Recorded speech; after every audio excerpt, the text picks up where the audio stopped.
Helen Mirren is she just doesn't really do a lot of the horror, stuff.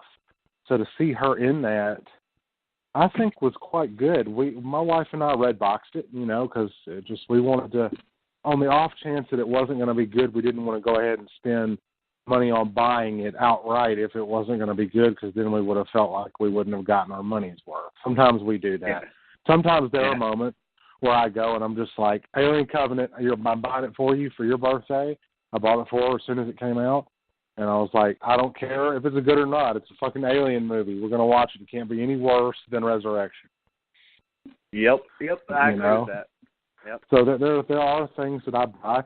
Just last week, I bought 50 Shades Freed because, I had to see that because I saw the first two, So there are times I just buy it outright, But do what, Travis? I said, that's funny. I saw the first one. I was kind of half watching it, but yeah. And what were you doing with it? Never mind. I don't want to know what you're doing with the other half the time. Never mind. Really, I was trying to ignore it, to be honest with you. I don't need to watch chick porn. It's fucking weird. Anyway, plus the chick's not hot enough for me to really pay that much attention. Just saying. She's okay. All right. So what else you got? Anything else you've been watching? Yeah, I watched the Gracefield Incident. That was on Amazon Prime. We have that as well as Netflix, and that was really, really good. Kind of a found footage-y type film, but it was actually really good. It reminded me of the first Blair Witch Project, but done with a different kind of angle, and obviously with like a monster, not a witch. I recommend it. And then there's one that my wife and I watched. It was the surprise of the year for me. I thought this movie was going to just not be good at all, and it turned out to be one of the best horror films I've seen this year. It's called The Monster Project. Uh-huh. It's on Amazon Prime, so I don't want to give a whole lot away, but I'll put it to you this way. A couple of guys have a YouTube channel where they stage themselves up like monsters to get, hits and make money and stuff. And then they have this idea to meet with people who claim to actually be real monsters. And let's just say all hell breaks loose from there. But it's got some practical effects that just dropped my fucking jaw, man. They were just amazing. It was kickstarted, too, if I remember correctly. So I suggest you gentlemen go watch that because it's got something for all of you. It's got vampires. I'm writing it down. The Monster Project? The Monster Project. It's got vampires, ghosts, skinwalkers, and demons. Fucking beautiful. Nice. And there's a twist. The twist you will never see coming. All right, good deal. Well, I'll check it out. Fuck, sounds good. Yeah, it was. It was something my wife and I watched on a whim. She's more willing to try lesser known things than some people are. So I was like, so am I. Let's give it a try. The worst it could do is it's going to suck. And we turned it on, and it's a little bit of a slow burn at first, but by about 30 minutes into it, you're like, holy fucking shit, this is amazing. I mean, I thought Starry Eyes was great. This kicks Starry Eyes' ass. So, I mean, it's amazing. So watch it. It's free on Amazon Prime. I don't know if you guys have that, but I don't, but maybe I can find it on Redbox or something. You might be able to find it. You have to find it some kind of way. I will. I can't say a whole lot about it more than it was great. It was really, really good. So. Nice. Yep. Anything else? Well, I guess we could save that till later, but I did want to give a shout out to a gentleman that's probably listening, going to be listening. Ryan Schaefer, who owns Horror Express Studios, and he also is the builder. I'm actually endorsing his work publicly because I really love it. He does replica weapons for kitchen knives, and he does really, really amazing, beautifully well done, screen accurate Friday the 13th, Welcome to Camp Crystal Lake sign that he does a variation of. It says Welcome to Camp Blood. I sent you some pictures, Travis. It's amazing, and he actually is fabricating for me. One of his other specialties, it's big time popular seller, is a bus driver glove. That's what he calls his Nightmare on Elm Street 2 build, the bus driver glove. And I've looked at this thing next to pictures of the actual glove, and I consider myself, a glove expert or thereabouts. And I was just blown away. They're affordable. All the props are affordable. They all look great. The craftsmanship is just bar none. I mean, there's nothing that I've seen that I don't like. A super nice guy, very reasonable prices. Train accurate, I'm telling you. I mean, he's building a glove for me. He will be finished tomorrow, which is Robert's birthday, and he will be shipping this glove to me. I want to take it with me to my con when I do my signing and my autographs to put it with the Nightmare props because it's just so beautiful. You won't believe it. It's one of those things that looks great in a picture, but when you see it in person, it's when it seals it for you. I can't say enough about him, but you got to check him out. He's got a Facebook page. He doesn't have an actual website yet, but it's Facebook.com/Horror Express Props.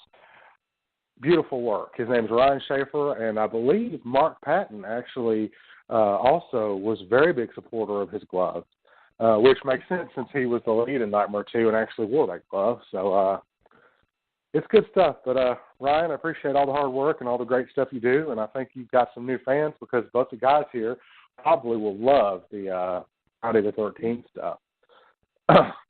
So appreciate that. Hell yeah, man. I saw some of the work. It looks good. All right. Well, I'm going to talk about where my horror adventures have taken me. First, I want to talk about what I've seen from 1982. Living Dead Girl, I already talked about that. Tenebrae, a Dario Argento movie. It's a good movie. Just wasn't good enough to make my list. Madman, I already talked about it. Pieces. Damn, we already talked about that in detail. And then Poltergeist, of course, we talked about that in detail. So, and The Dorm That Dripped Blood, also known as Prank. Now, moving on from that, 2 nights ago I watched Annihilation. Blake, you heard of this movie? Heard of it, but not seen it. Natalie Portman is in it. It is, I don't know, sci-fi horror, and it is fucking weird, dude, and I mean really fucking weird. I was scratching my head trying to figure out what the fuck was going on with this movie all the way to the end, and even then I wasn't totally sure that I understood what happened. So Annihilation's like, I don't know, I'd give it like 2.75 out of 4. I wanted to like it more than I actually did. I Redboxed it, and that's about what it deserved. It wasn't as good as I had hoped it was, and it wasn't terrible either. So it's just fucking weird. I mean, that's all I got to say about that.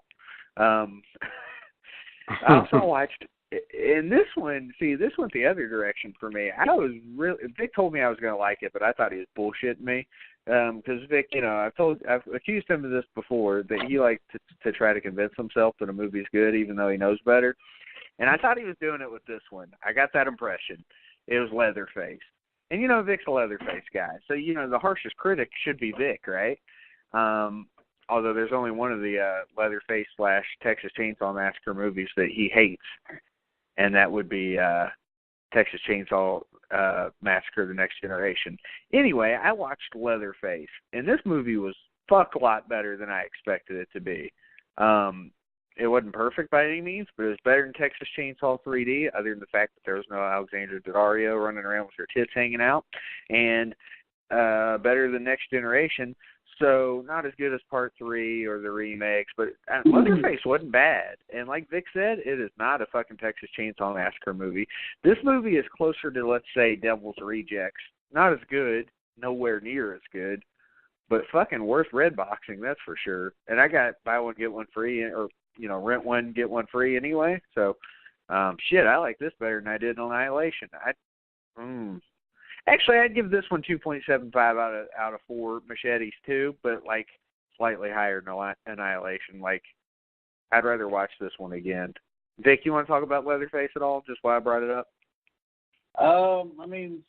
I've only seen it one time. Obviously, I rented it the first day it came out on DirecTV, but and like I told you, don't go in expecting a Texas Chainsaw Massacre movie, and it's not a bad film at all.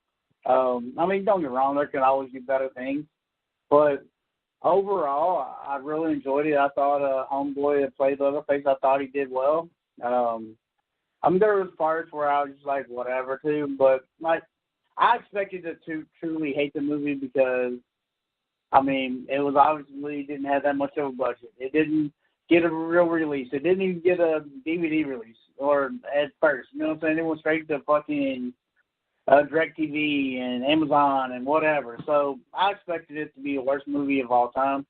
It's a hell of a lot better than Next Generation. I mean, I put it up there with the, you know, not the remake, but the prequel. So I put it right there with the prequel. So it's not horrible. It's good. It's enjoyable. If you haven't seen it, I mean, don't get me wrong, I wouldn't go out of my way to go see it. But if it's there on Redbox or Amazon Prime or anything like that, I mean, you know, hour and a half, give it, see what happens. You might enjoy it. Yeah. Like Jared said, I don't hate it. And that's pretty good for what we're talking about. I forgot to mention one last movie from 1982. I watched Oasis of the Zombies. Okay, this is called L'Abîme des Morts Vivants. It's a good thing I watched this after Living Dead Girl, because I would have said French movies fucking suck. This movie is about Nazi zombies, but I couldn't tell any of them were Nazis, and it was fucking terrible.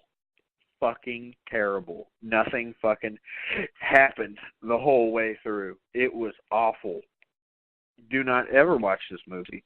Do not ever, ever, ever, ever watch this movie, because it's just awful and it's a complete waste of your time. And I sat there and I wasted my time for you people just to make sure that I had a true 1982 list. This movie gets 2.5 on IMDb, which is just, it's probably too high. It was bad. It was bad, so don't watch it. But, you know, some of you silly bastards will go do it, so whatever. And on to my Movie Pass fun. Not horror stuff, but I just want to throw it out. Blake, I saw Solo, a Star Wars story, opening night. Oh, yeah? I liked it. I haven't seen it yet. I've heard some shit, but I haven't seen it yet. No, people are hating on the wrong movie. They need to go hate on Last Jedi. This fucking movie is good. I love Solo. It's good stuff.